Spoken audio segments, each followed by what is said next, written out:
Okay, we are gonna make a flaky pie dough, and this is not my own pie dough recipe. This is the flaky pie pastry from Bravetart. It's available online. I've tried a lot of pie dough recipes. I mean, none of them are horrible. None of them are bad. But if you want a really truly flaky one, this one takes a little bit of time because you got some folding to do. But honestly, one of the best pie doughs, and also super easy to do. Because there's not that much guesswork, which is great. This is for, this will be recipe for a double crust. So this double crust can make either 2 pies with crumble topping or no topping, or 1 double crusted pie. So this is just all-purpose flour. We're gonna do 225 grams. A little more.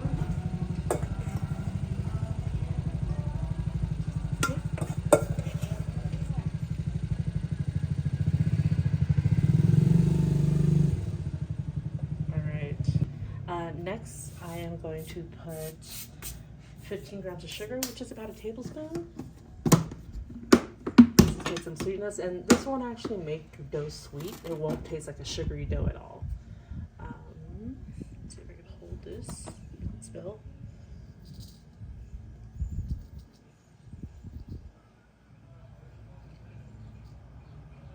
Yep. And then a pinch of salt. Ends up being about 4 grams. It seems like a lot though when you're weighing it up. Now we're gonna get the butter. The butter, I already have it cut up and put in the fridge, but per pie dough, it's 1 stick. So for this is a double crust. So there's 2 sticks of butter cut up in large tablespoons in my fridge. Let me go grab that. I'm just cut up. This is 2 sticks of butter. I am actually using a Danish dough whisk because I have one, but you can just use a spoon. I like to mix it up like that. There. So this is gonna go straight in, all of it. Make sure you separate out the pieces and coat them all with flour. Once they're all coated, we're going to be folding this, so you actually don't want them into like small pieces. All you're going to do, and my butter is really cold, so I'm actually putting some force into this, is to just flatten it a little bit. That's fine. My butter's a little crumbly because it's very cold, which is not a bad thing. So just know you don't want to break them up too much. So I'm literally just flattening it. Rule of thumb for if you're going to do folding is that you the large pieces are going to flatten out in the folds in order to create those flakes. So it's best to have large flat pieces like this. And the reason this specific recipe from Bravetart spoke to me is because I don't need to think too much ahead of time. I don't have to grate my butter. I just grab butter out of the fridge, cut it up into large chunks, and put in the fridge to wait for me while I measure the flour. Let's see, even that giant piece, that's fine. Oops, realize I'm off center. Yep. And if I missed a piece or two, that's fine, but you see how big these are? Just tap my fingers off. We are ready for the water. That's it. So I need ice cold water. Notice I didn't hesitate. I just dumped it all in. That's another part of why I love this recipe. So I happen to be using a dough whisk.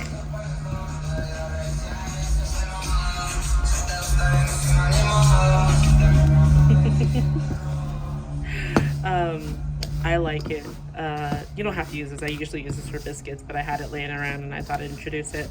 A pastry scraper, a rubber one especially, is really helpful. So I actually might switch to that, just so you get an idea. But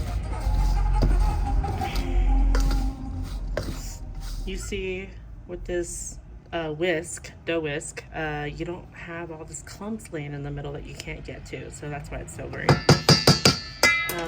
I'm gonna switch to this guy. So I'm gonna press it on itself. This is also why I like using a wide bowl, but you could definitely do this on the tabletop, which is pretty standard. I have a wide bowl, so it's actually nice that I could keep it contained. So I just want all the shaggy bits. I feel like the way I poured it in, I could feel that there's a wet spot in the middle and the dry stuff is all on the outside. But you know, it'll all even out. I'm gonna use my hands just a little bit. I don't want to warm up the butter too much, but I'm gonna press it together and just wrap it in plastic wrap and let it rest and get cold again. And then we'll do some folds at that point. See how it's all gone? Okay, so it's still kind of dry, but it's fine. I'm gonna get some plastic wrap, wrap it all up. It's that plastic wrap on this side you can't see.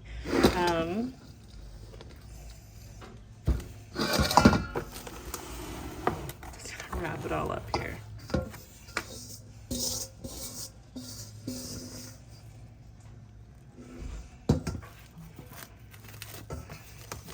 I have a very awkward plastic wrap right now. I'm gonna cut this off.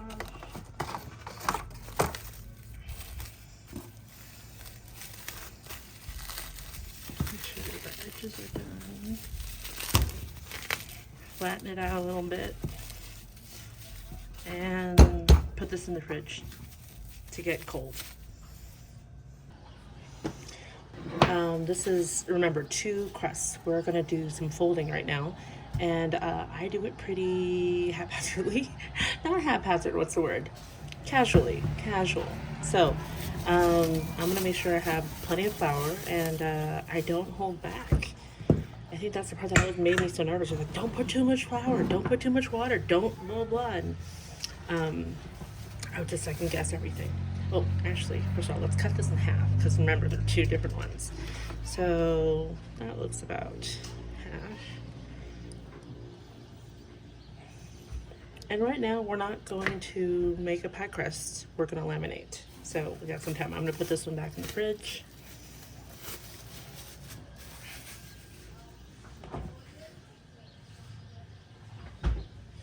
Look at how big those chunks of butter are. They're huge. We like that. Okay, so it's a little wet. It's not sticking, but it is definitely a little wet or moist. So if I keep rolling, I know it'll stick. So I'm putting plenty of flour down. I could always use improvement. I might be putting too much flour, but I'm okay with it. Up to you. You are too.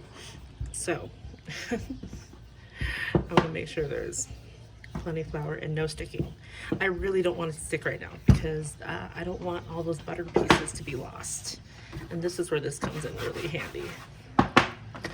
I could see when I press down, some of the butter, see, is coming through because it's absorbing some of that flour already.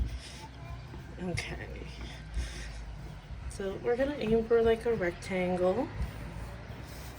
Ooh. Make sure there's plenty of flour.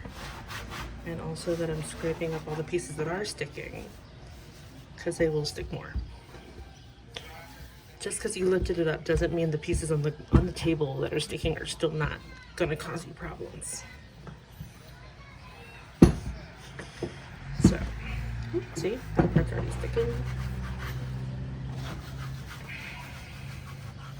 And this doesn't have to be super thin because remember, this is not the final pie dough.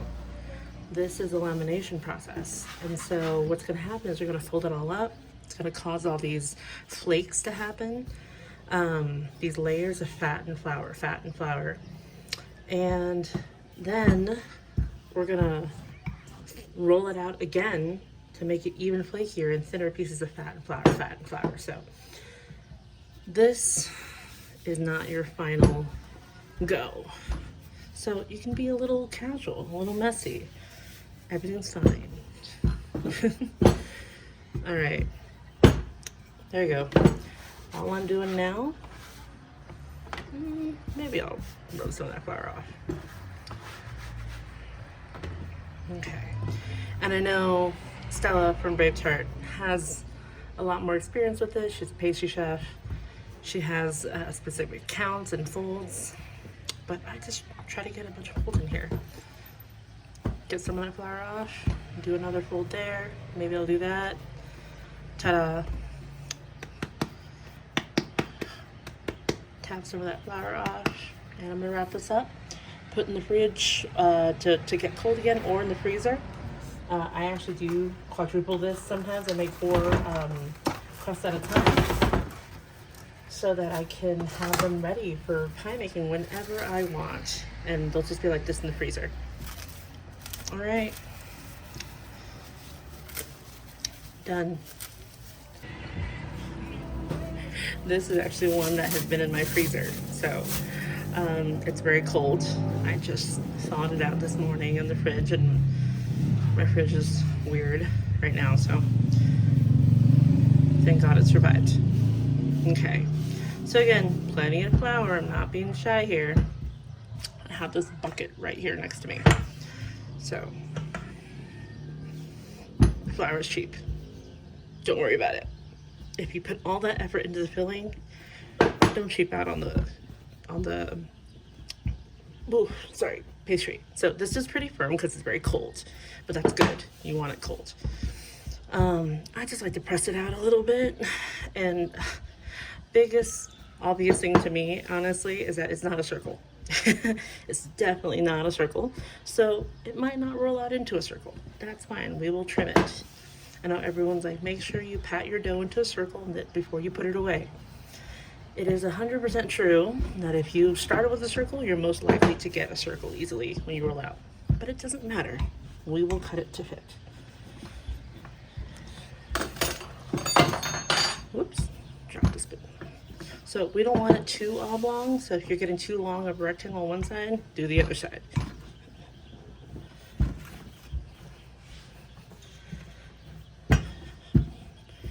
You can also go lengthwise.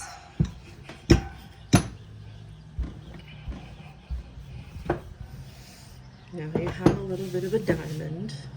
It's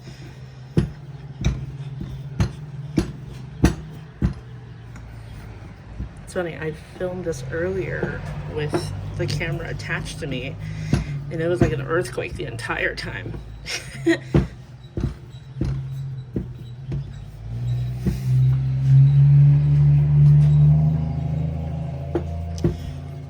So you can also feel around to see which part is thicker. I can tell that this side is thicker because I haven't been putting as much work into it. I also put more force when I know I'm rolling away, so let me flip it over. That's just the way I roll. I do think we have more strength when we're pushing away than rolling back and pulling, so this is more than big enough for our crust.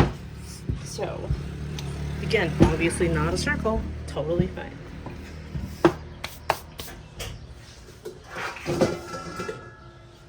This is our pie plate. This will be fine. Okay. So, actually, this side is still a little thicker. I love crust so much that I thought, oh my gosh, why are we wasting this opportunity? Why don't we just make thicker crust so we have more crust? It just doesn't bake up right. So now I'm like, I do try to make it as even as much as I can, but I used to try to leave it thick because I'm like, why are we wasting this opportunity to have a mouthful of crust? I love this crust. It just doesn't work that way. You see, I'm just kind of waving it around like some paper, dirty rag. It's fine because it's cold. I will say that if it's not cold, this wouldn't work. I couldn't wave it around like that. It's cold, so I feel comfortable doing that. This is a limiting factor. I think that's fine right here on these two sides. We'll trim around the rest.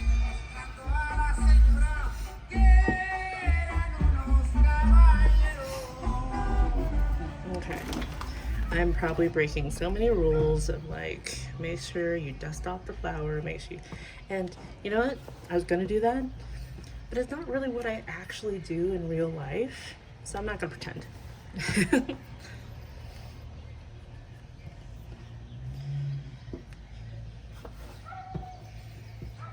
If you have a pie pastry dough that you already use, by all means, use that. Also, pre-bought is totally fine. There's so much going on and there's so many components to do. No one's judging, but this is my version.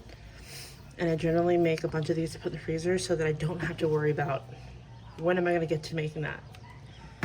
So my pile is right here. I'm definitely keeping these. And now I'm just gonna fold over, or hold under. This is very, just roll them tight if you can. You want them to stay in place, but there's also something we're gonna do to try to help that happen.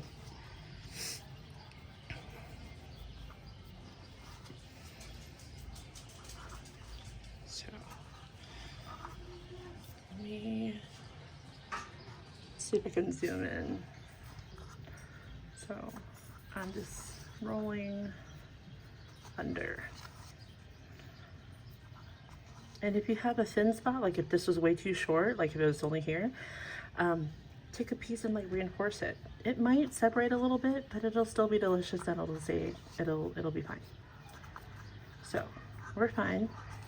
I'm trying to make sure this actually sits on top of the lip, but sometimes the lip is small. This is a small lip. I like a bigger lip sometimes, but it's the pan I have. I'm gonna do this, and then it's not very stable yet. Even though the dough is cold, it's still flopping a bit, and that's okay. We're gonna go back around.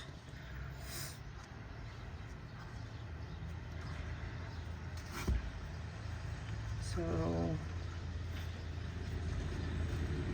it's a little floppy. So you see how like it doesn't look horrible, but it's a little uneven, like awkward and floppy. I would totally eat this and I'd be happy with this, but I did learn that if you did this, you really stretch it and hold it. It stays because it has a little more hold. So I'm just kind of holding it, making sure that they're going in opposite directions or stretching a little bit. I'm basically done, but I'll keep showing you here like that. I'm holding it even like this to hold it in place. And this dough is cold, so it's definitely helping me in that way too. So, all right, you see it's done. I'm just kind of reinforcing here that I'm pulling in opposite directions and I'm holding the shape right here. All right, let's see the whole thing. Ta-da! It does not look like the mess it started out as. Okay, it kind of looks nice. All right, well, let's put this back in the fridge for at least another 20 minutes until it's really cold and set. Let it relax a little bit. I have a lot of flour on the bottom of the pie pan because I put it all, I did this all in one go. I didn't clean my table. That's why I'm tapping it. But you see there's all that extra flour in there. We could brush it out later. You could not, up to you. It will thicken your filling though. So yeah, I might brush it out. So, all right, this is it. Ta-da.